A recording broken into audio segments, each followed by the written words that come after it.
Mathématiciens, philosophes, géostratèges et journalistes se perdent en conjecture devant l'équation à deux inconnus albinos noirs. Concept bombardé par Ibrahim Traoré lors d'une intervention devant la presse, 3 ans après sa prise de pouvoir au Burkina Faso. Albinos noirs capables de mettre fin à la guerre au Sahel en peu de temps. S'agit-il d'une nouvelle arme redoutable, une alliance militaire inattendue, la nouvelle monnaie de l'AES? De quoi s'agirait-il? Nos analystes vont proposer leur démonstration dans le forum de ce dimanche 5 octobre au plateau.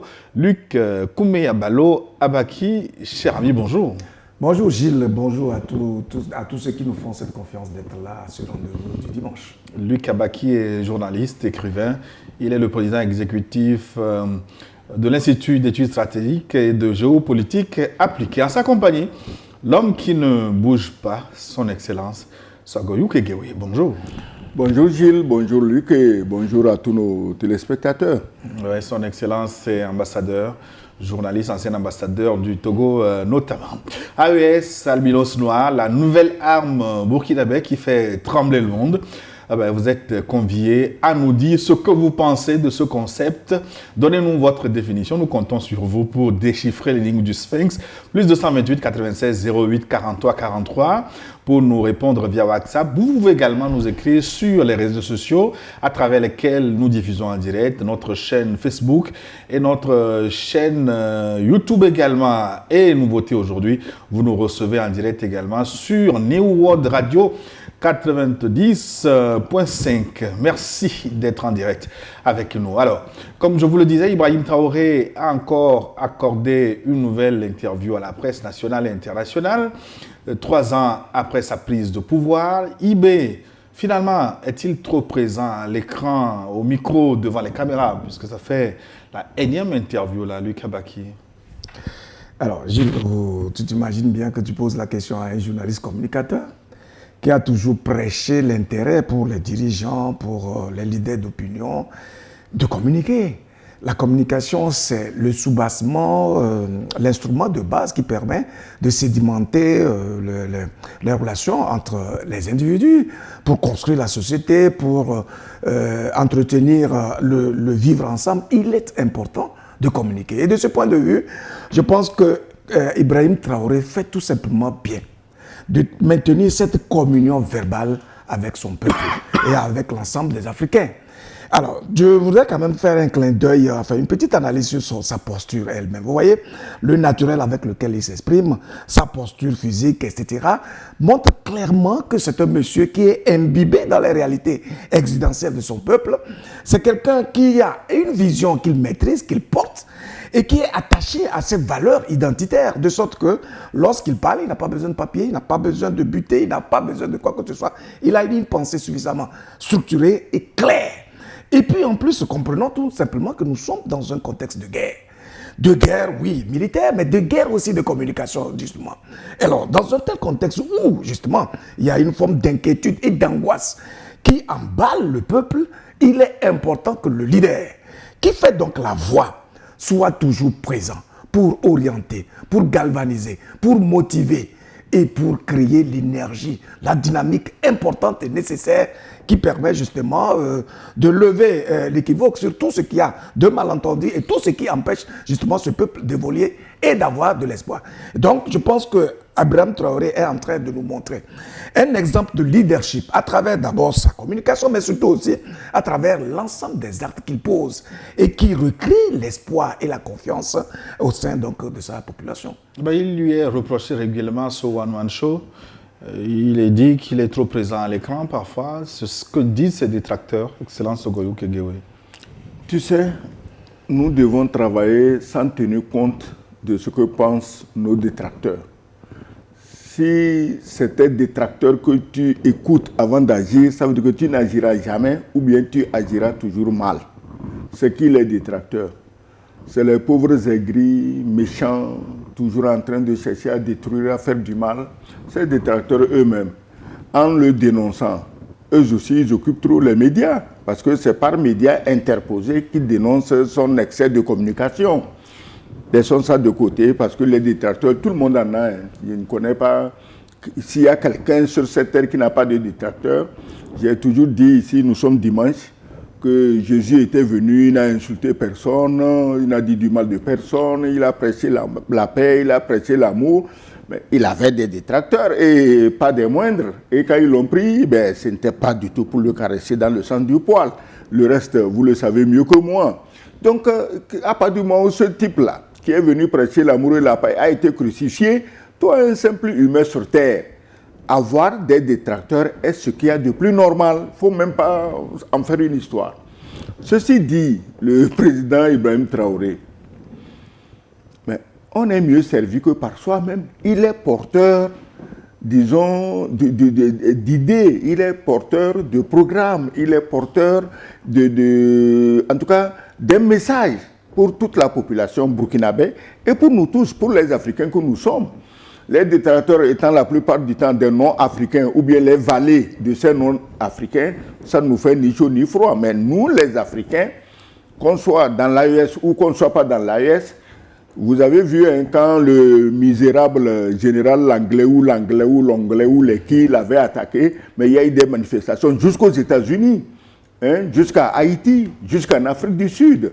Donc nous, les Africains, qui sommes concernés par le travail que Kaba, ce jeune officier au Burkina Faso, nous sommes tout à fait d'accord qu'ils prennent les devants pour communiquer. Et quand ils communiquent, ils donnent du grain à moudre à ces communicants qui travaillent avec lui, qui travaillent autour de lui. Ils leur facilitent la tâche. C'est vrai, c'est un don de pouvoir communiquer. Tout le monde n'a pas le don de communiquer.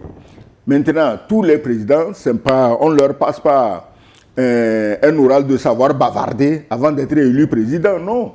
Si le président n'est pas obligé aussi de savoir bavarder, de savoir parler, il a des gens pour ça. Vous dites Ibrahim Traoré. Et le général Tiani, lui aussi, il a toujours communiqué. Vous avez vu ces interviews qui sont tellement pertinentes que quand il parle, mais tous les valets locaux tremblent. Un peu plus rarement qu'Ibrahim Traoré. Oui, un peu plus rarement, mais plus longuement. Plus longuement, il faut le souligner. Donc, moi, je crois que Ibrahim Traoré fait son travail. Il le fait sur tous les fronts. Il a parlé d'une guerre armée et d'une guerre communicationnelle. C'est normal. Il est au front, militairement parlant, et il est au front, communication parlant. Donc, moi, je crois que les détracteurs, on les laisse de côté et on encourage le jeune capitaine à aller de l'avant. Eh bien, avant de revenir à l'énigme du Sphinx, l'albinos noir, on va s'intéresser un peu au contenu de son interview, notamment un aspect. Vous savez, en prenant le pouvoir, Ibrahim Traoré, il y a 3 ans, donnait 6 mois pour en finir avec le terrorisme. Ça fait quand même 36 mois qu'il est au pouvoir. Ben, la lutte continue. Avait-il mal évalué la situation? Que se passe-t-il, Lucas Baki? Alors, je pense que lui-même, il a eu à répondre à cette question. Et vous savez, il y a entre ce que nous voyons en tant qu'observateurs et ce que nous sommes chargés de faire, il y a une différence.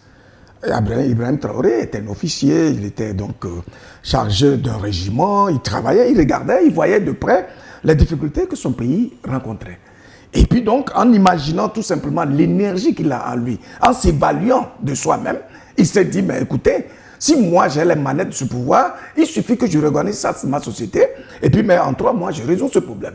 Et c'est normal qu'il puisse le dire aussi comme ça, parce que là, ça devient précisément une source de pression sur lui-même, puisque c'est lui-même qui l'a dit. Maintenant, une fois au pouvoir, alors, les réalités sont là. Ce qu'on doit pouvoir dire de lui, est-ce qu'il fait ce qu'il a à faire? Est-ce qu'il fait ce qui dépend de lui? Oui. Il le fait avec une telle rigueur, avec une telle pertinence, avec une telle efficacité qu'on ne peut que lui jeter les lauriers. Mais pourquoi la guerre continue? Justement parce que les conspirateurs, parce que les ennemis sont redoutables. Ils redoublent d'efficacité, d'initiative, de perversité et puis de pugnacité. Voyez-vous? Et donc, ça veut dire, en tout état de cause, que les adversaires du Burkina Faso, en tout cas des pays de l'AES, s'étant rendus compte de la détermination, de l'engagement, en tout cas de ces officiers-là qui sont arrivés et qui veulent traquer systématiquement ces voyous, ces bandits manipulés que nous appelons aujourd'hui les terroristes, ont changé d'initiative de sorte qu'ils remobilisent les troupes. Ils font en sorte à instrumentaliser toutes les occasions pour recruter autant que possible les esprits légers qui ne sont pas trempés dans les valeurs identitaires de leur pays, de sorte qu'ils puissent s'engager à détruire leur propre pays.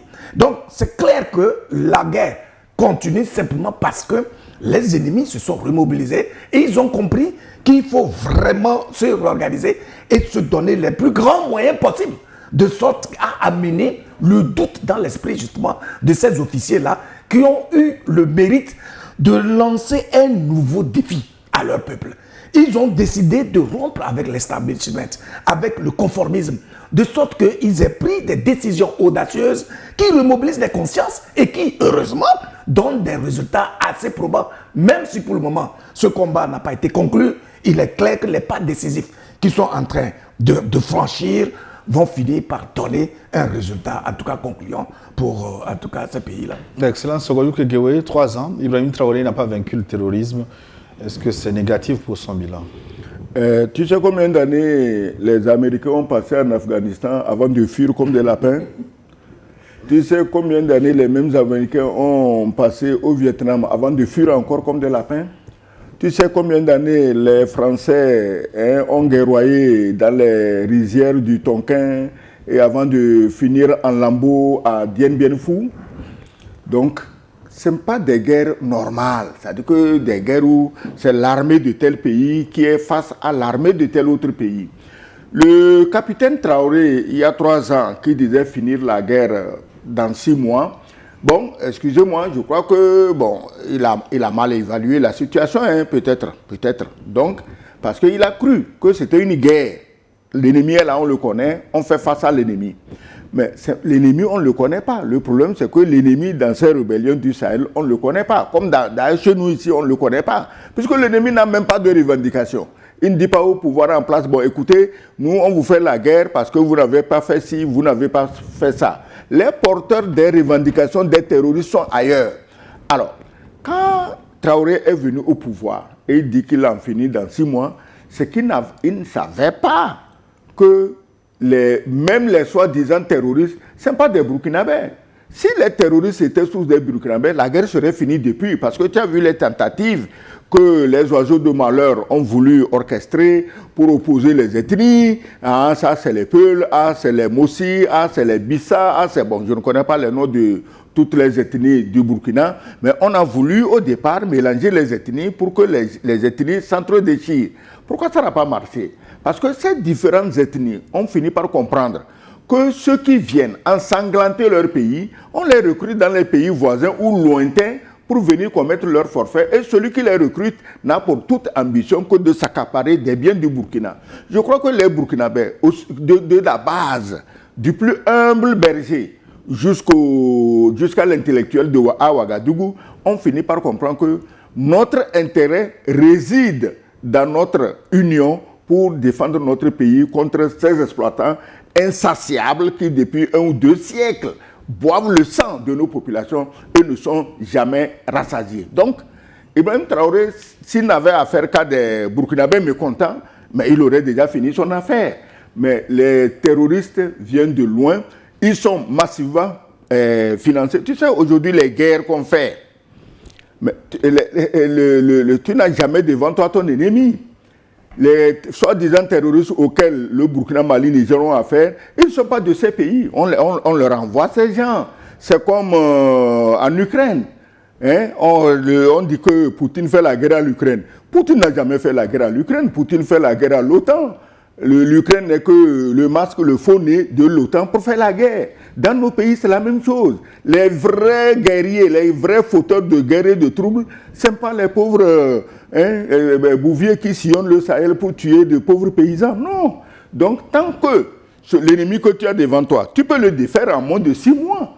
Mais étant donné que le commanditaire de cet ennemi est loin et qu'il peut recruter d'autres pour t'en envoyer, il est devenu de plus en plus difficile de prévoir la fin de la guerre. Mais, quand il a parlé de l'albinos noir, on n'y est pas encore, mais il a promis la fin de la guerre pour bientôt, quand apparaîtra l'albinos noir.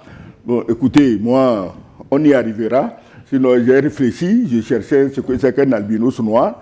Je n'ai pas encore trouvé. Vous me lancez une belle transition, justement au cours de l'interview. Il a sorti ce concept d'albinos noir. De quoi s'agit-il selon vous, Lucas Baki? Alors, vous me posez une question qui me pousse à faire l'exercice d'un charlatan. Non, mais lui-même, en le disant, il a dit clairement, ne cherchez pas à comprendre. Vous allez vous le voir par vous-même. Mais il le dit dans un contexte où on lui pose la question de savoir, mais écoutez, Monsieur le Président, au regard de toutes les difficultés qu'on a, est-ce que vous pensez qu'on pourra gagner cette guerre? Il dit qu'on ne peut que la gagner. Et que de toute façon, très bientôt, on parlera de l'apparition d'un albinos noir. Et puis bon, la guerre prendra fin. On ne peut comprendre cela que dans une perspective heureuse. C'est-à-dire que Ibrahim Traoré, en bon orateur, essaye de mobiliser les consciences des gens.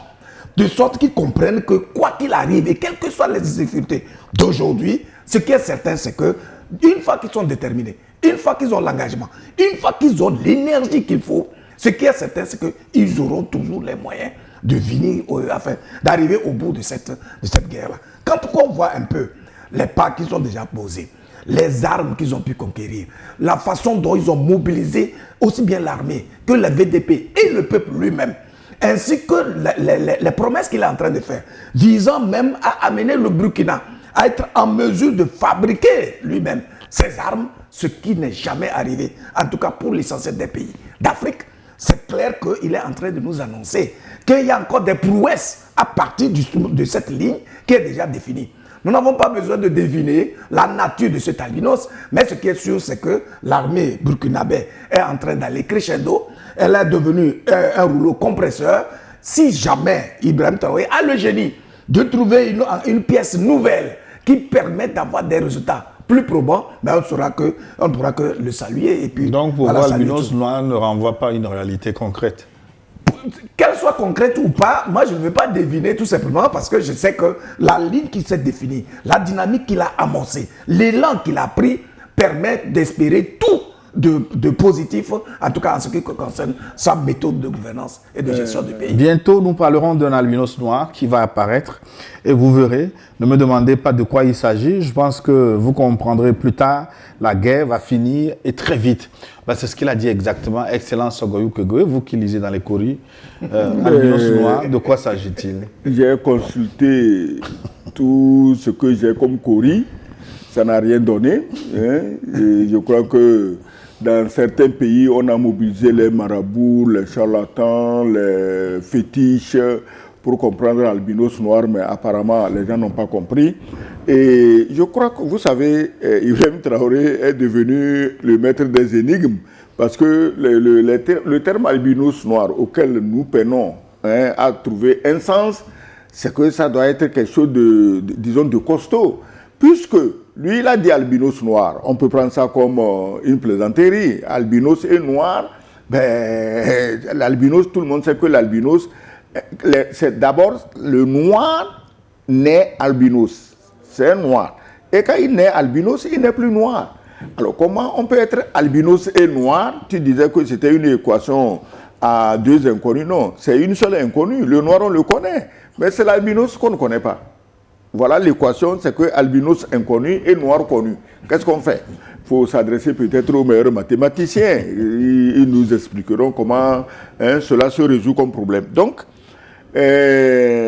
albinos noir, nous n'avons rien compris et nous cherchons.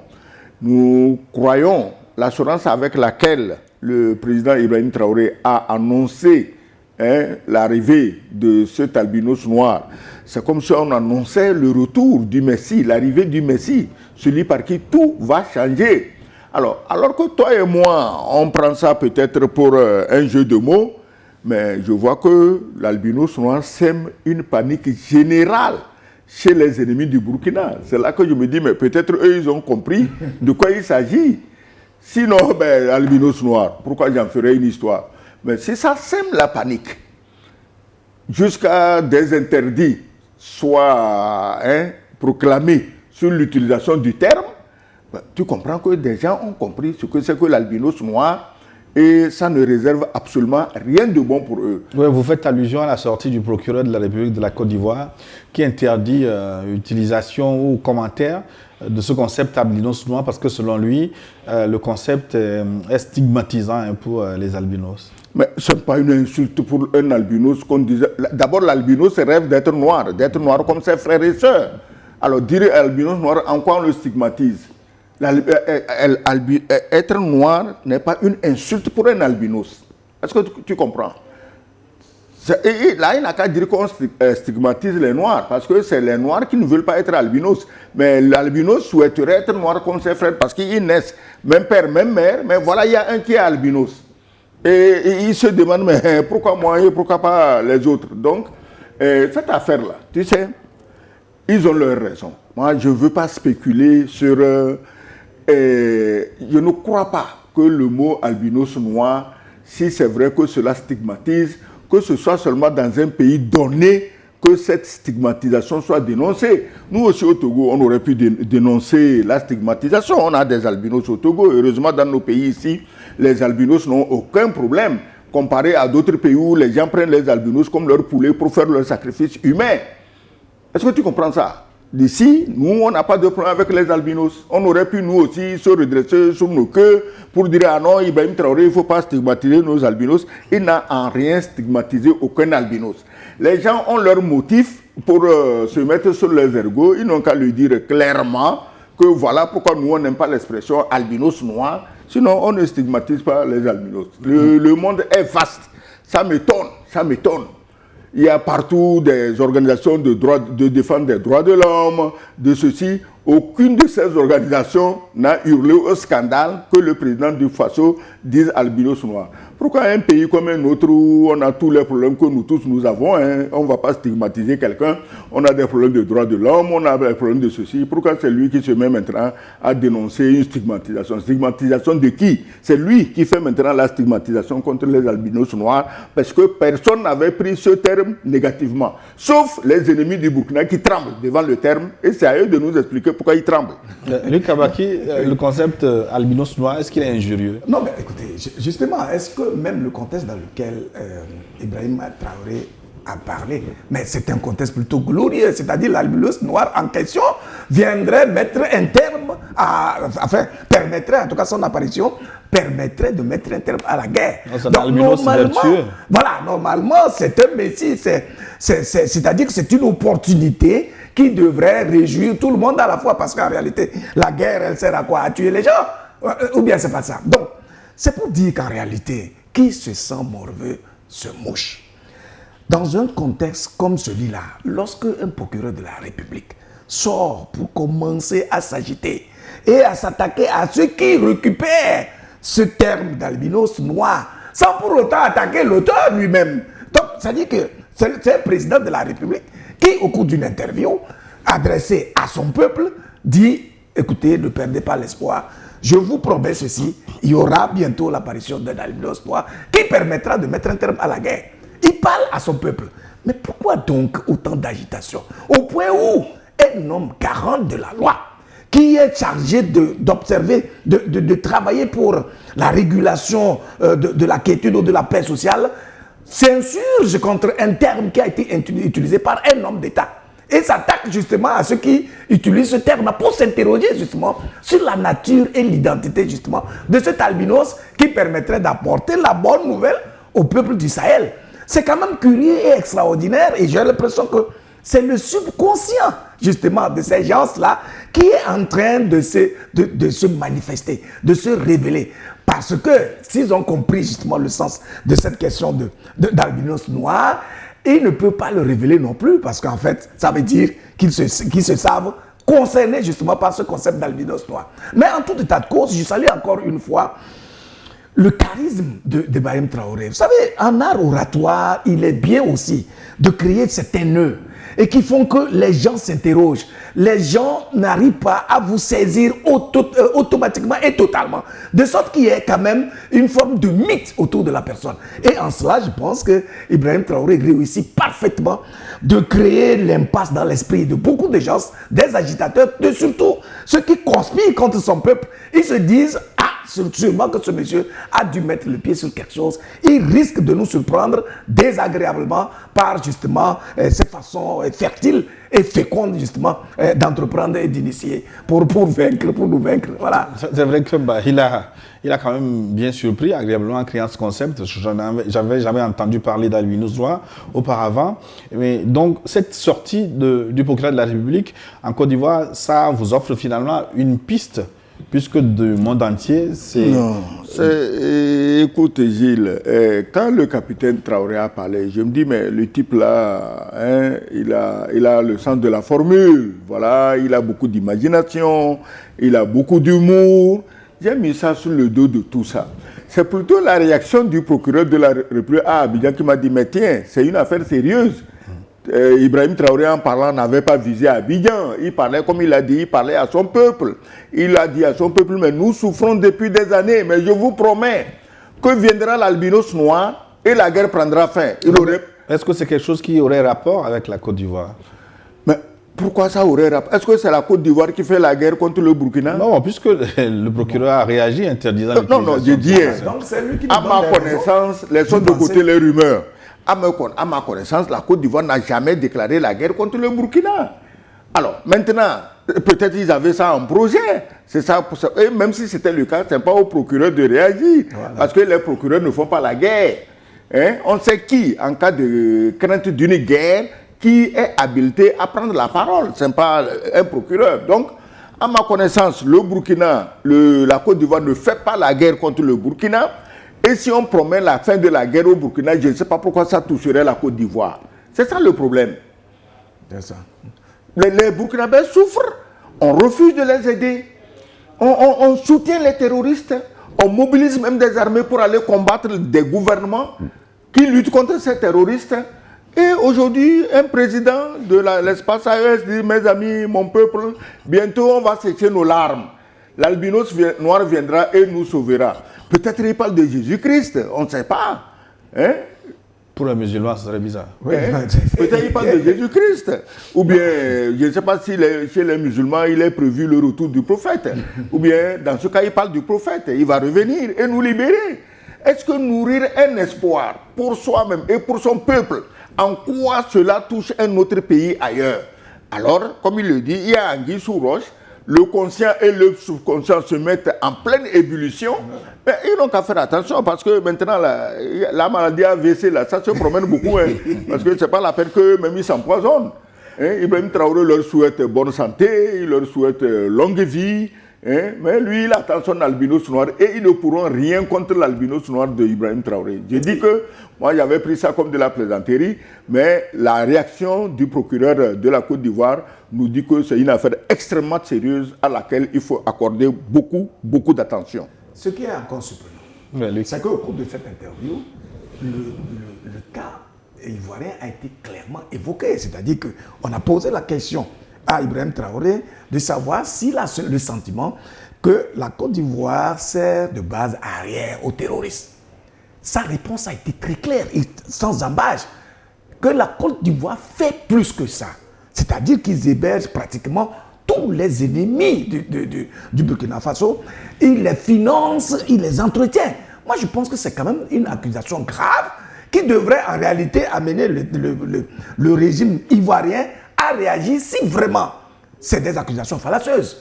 Puisqu'il le dit sur la base d'un certain nombre de faits. Et ce n'est pas la première fois que Ibrahim Traoré évoque le fait que la Côte d'Ivoire appuie de façon déterminante les terroristes. Mais jusqu'à présent, la Côte d'Ivoire demande qu'on montre les preuves. Mais c'est ce qu'il est en train de dire. Il a dit, ils ont demandé ça quand encore. Oui, dans toutes les interventions, les répliques ivoiriennes. Et puis il a raisonné, il a été très cohérent en disant, mais écoutez, nous sommes tous des pays voisins. Est-ce que vous pensez que c'est juste parce que l'armée ivoirienne est tellement surpuissante, tellement redoutable, qu'aucun terroriste n'ose justement attaquer ce pays voisin qui partage pratiquement les mêmes réalités que les pays du Sahel?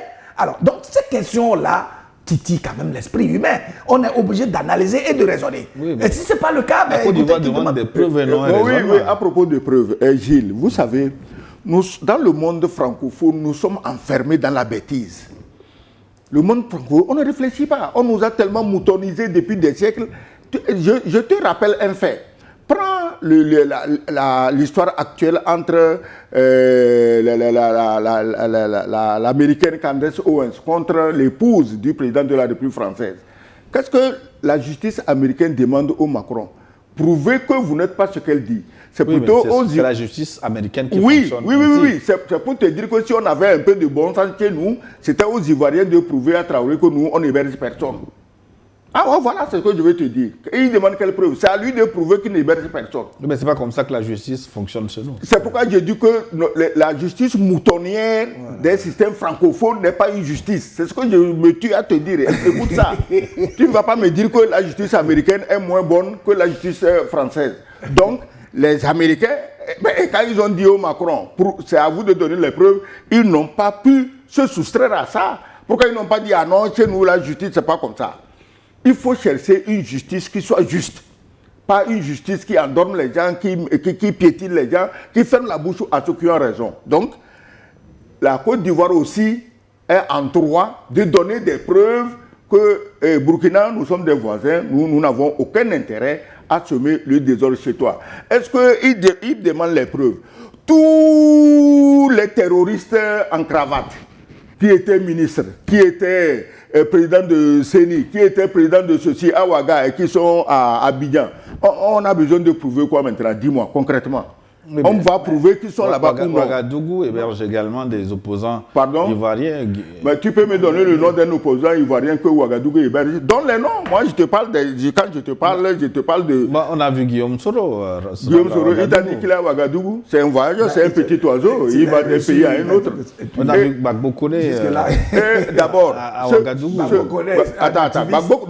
Gbagbo Koné, on l'a expulsé, on veut l'envoyer chez lui, où on sait que sa vie ne serait pas en sécurité. C'est par bonté chrétienne que Ouagadougou l'a recueilli. Est-ce que Gbagbo Koné organise des terroristes pour aller attaquer son pays, la Côte d'Ivoire?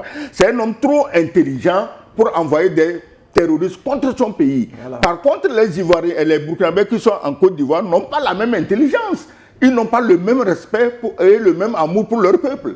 Ils sont prêts à financer, à envoyer des terroristes pour tuer leur peuple. Gbagbo Koné ne fait pas ça, il ne fera pas ça. Voilà la différence entre un terroriste réfugié en bord de mer et un terroriste, ou disons un activiste réfugié chez des gens qui l'ont accueilli par bonté chrétienne.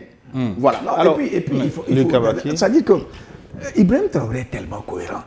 Il a reconnu que quand il est venu au pouvoir, la Côte d'Ivoire, les dirigeants ivoiriens faisaient partie des premiers à l'aborder. Et il voulait qu'il se conduise d'une certaine manière. Voilà ce à quoi il n'a pas adhéré parce qu'il est venu avec un esprit de révolution pour changer des paradigmes de gouvernance, de combat et le regard que le noir porte vis-à-vis justement du colon. Et ça, il y a de quoi courroucer des gens qui se considèrent comme étant les références de l'Afrique et qui veulent toujours parler au nom justement de ce continent-là. Alors qu'ils sont ceux-là qui ont édulcoré toutes leurs valeurs identitaires, qui sont les... Je voulais sortir un terme, mais c'est-à-dire qu'ils sont là, les vrais traîtres. Tout simplement parce qu'ils sont plus proches du blanc que de leur peuple. Et ça, c'est connu. Parce que leur position sur des sujets stratégiques et déterminants, comme la monnaie par exemple, montre clairement qu'en réalité, ils travaillent beaucoup plus pour préserver l'intérêt du colon, dont le rôle dans nos pays est justement de nous détruire, de nous déstabiliser, de créer l'instabilité dans nos pays pour pouvoir justifier sa présence permanente. Et donc, dans un tel contexte, quand on regarde tous ces éléments-là, les indicateurs, il y a quand même des indices graves et concordants, en tout cas de culpabilité. Voilà. Alors, pendant qu'on n'avait pas encore fini de déterminer le sexe de l'ange albinos, ben voilà, le général Tiani du Niger, lui là, qui est connu pour ne pas beaucoup bouger, il prend son avion et il fait une tournée dans l'AES avec à la clé les forces unifiées de l'AES qui ont été portées sur les fonds baptismaux. Est-ce que ceci a un rapport avec cela? Non, peut-être il y a un rapport, mais je ne vais pas affirmer puisque je n'en ai pas la preuve. Mais ça m'étonnerait que le général Tiani se lève pour se promener pour du tourisme. S'il a fait la tournée, c'est qu'il y avait quelque chose de très sérieux à discuter avec ses frères. Donc, quand on parle... Il est allé voir la tête de l'albinos noir. Hein?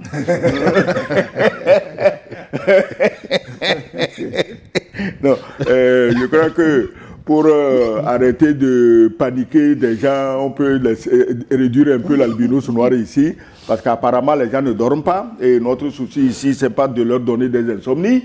On leur demande s'ils sont honnêtes d'aller se confesser chez Traoré à Ouagadougou, et puis bon, Compaoré, il les accueillera à bras ouverts, ils sont des frères, et la vie va continuer, c'est ce qu'on leur demande, parce que l'avenir, ton avenir n'est pas dans un pays voisin. Tu étais ministre chez toi. Aujourd'hui, tu es logé dans un village comme un prisonnier. Tu ne peux même pas sortir, aller où tu veux, comme tu veux. Ça, ce n'est pas une vie. Reviens chez toi. Hein? Parce qu'on a fabriqué des feuilles de chou, on vous en donne par conteneur entier, vous êtes content, vous croyez que vous êtes riche. Alors que chez vous, il y a de l'or. On dit, venez, on va gérer notre or. Non. Vous préférez les feuilles de chou fabriquées en désordre. On vous donne autant qu'on en donne aux terroristes. Ça veut dire que vous-même, vous êtes des terroristes. Voilà. Non, dans le contexte où Tiani a fait la tournée, d'abord c'est un principe de base. Vous êtes ensemble, vous travaillez sur des questions extrêmement importantes qui engagent la vie des millions de personnes. Il est essentiel que de temps à autre, vous puissiez vous retrouver, vous concerter, etc. Et donc, c'est clair, c'est intéressant de voir un général Tiani qui prend son avion, il descend à Bamako, il échange avec son collègue et ensuite il se retrouve au Burkina Faso. Mais c'est dans le contexte où ils sont en train de mettre en place, d'opérationnaliser leurs forces conjointes de lutte contre le terrorisme. Et la base, c'est à Niamey, justement. Donc, je pense qu'ils sont en train, aujourd'hui, de créer un bloc militaire. De 5000 hommes. Voilà, de 5000 hommes, de sorte à être plus efficace dans l'action même de lutte contre les terroristes. Et il est de bon temps que il puisse se concerter. Alors, s'il vient dans le contexte de l'albinos noir, et si ça a un rapport d'ailleurs même avec l'albinos noir, c'est tant mieux, parce que de toute façon... Moi, je présume que le nom de cette opération, qui va s'occuper d'abord de l'Iptako Gourma, peut être l'albinos noir, pourquoi pas? Ah ben oui, pourquoi pas, justement. Donc là, on va attendre de voir, puisqu'il a dit qu'on va patienter un peu, et on verra. Et je pense que ces officiers, à la tête des 3 pays, sont résolus, ils sont déterminés. Et ils sont en train vraiment de s'organiser pour changer de paradigme et avoir des résultats pour moi. Je pense que cette force-là, qui est en train d'être formée actuellement et qui sera mieux équipée que toute autre, en tout cas dans cet espace-là, va donner des résultats intéressants.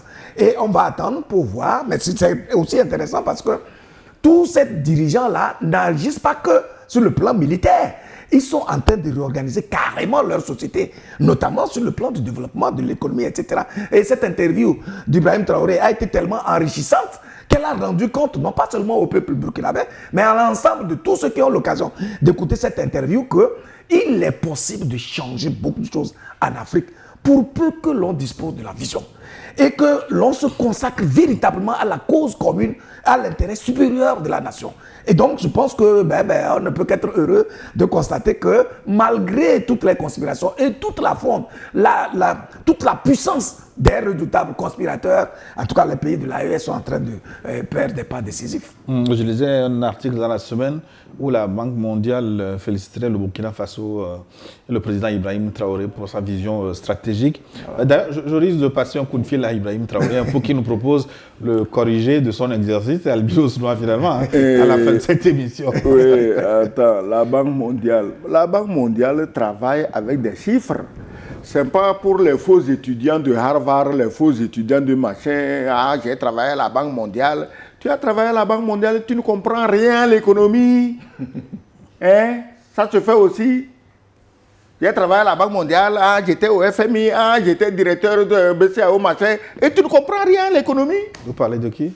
Mais je parle de celui qui a fait Banque mondiale, FMI, BCAO. Plusieurs personnes ont fait Banque mondiale et FMI. Et qui ne comprend rien à l'économie. Ibrahim Traoré n'a pas fait Banque mondiale, il n'a pas fait FMI, il n'a pas fait BCAO, il n'a pas fait Harvard, il n'a pas fait MIT, il n'a pas fait Sorbonne, il n'a pas fait Polytechnique, il n'a rien fait de tout cela. Il est abonné au bon sens de son peuple, à l'intelligence innée de son peuple. Et il dirige son pays avec brio. Voilà le problème. La guerre va vite finir, donc Dixit IB. Est-il, la nouvelle alliance avec l'Iran, est-ce que ça va compter, j'ai dit l'Iran, la Corée du Nord, parce que ça a été annoncé à grande pompe, est-ce que ça va jouer, est-ce que ce sera déterminant? Est-ce qu'on le dit souvent, on l'a beaucoup félicité sur les réseaux sociaux et sur Internet également. Est-ce que ça va être une donnée importante pour la fin de la guerre contre le terrorisme au Sahel? Non, mais il y a quelque chose d'intéressant quand même dans la méthode de gouvernance de ces dirigeants de l'AES. C'est qu'ils ne sont pas dans le folklore, ils ne sont pas dans le sensationnel, ils ne sont pas dans des annonces, des affirmations gratuites. Chaque pas qu'ils posent, chaque initiative qu'ils prennent vise carrément un résultat. Et c'est d'ailleurs pour ça qu'Ibrahim Traoré disait que, ben oui, il ne voyage pas beaucoup parce que chaque voyage qu'il fait a des objectifs bien précis. Ce n'est pas un oiseau migrateur, ce n'est pas un touriste. Donc, l'accord qu'ils ont signé avec la Corée du Nord vise forcément quelque chose de pertinent pour le peuple. Autrement, ils ne le feraient pas. Vous voyez? Donc, c'est clair que oui, il n'y a pas de moment où il multiplie des alliés nouveaux. Au-delà de la Russie, au-delà de la Chine, etc. Aujourd'hui, on parle de la Corée du Nord. La Corée du Nord qui, à ma connaissance, n'a presque jamais fait de ce genre de contrat avec un pays africain, à moins que je ne sois pas suffisamment informé. Tout ceci pour dire que lorsque vous êtes appliqué et vous restez engagé véritablement, concentré sur ce que vous avez à faire, vos résultats vont parler en votre nom. Qui connaissait Ibrahim Traoré en Corée du Nord pour qu'en 3 ans, il soit en mesure aujourd'hui d'aller rentrer dans dans cette forteresse de la Corée du Nord pour pouvoir avoir un accord militaire. Donc, c'est clair, ça doit avoir un résultat, mais c'est aussi vrai qu'au-delà de ça, puisqu'ils sont des gens très pratiques et très rigoureux par rapport à ce qu'ils font, ils ne posent pas des actes hasardeux, donc forcément, ils ne peuvent qu'avoir des résultats. Et bon, ils vont créer de l'agitation autour d'eux, mais ce qui est sûr, c'est que les résultats sont là et c'est ça qui est intéressant. Excellence, en 1 minute.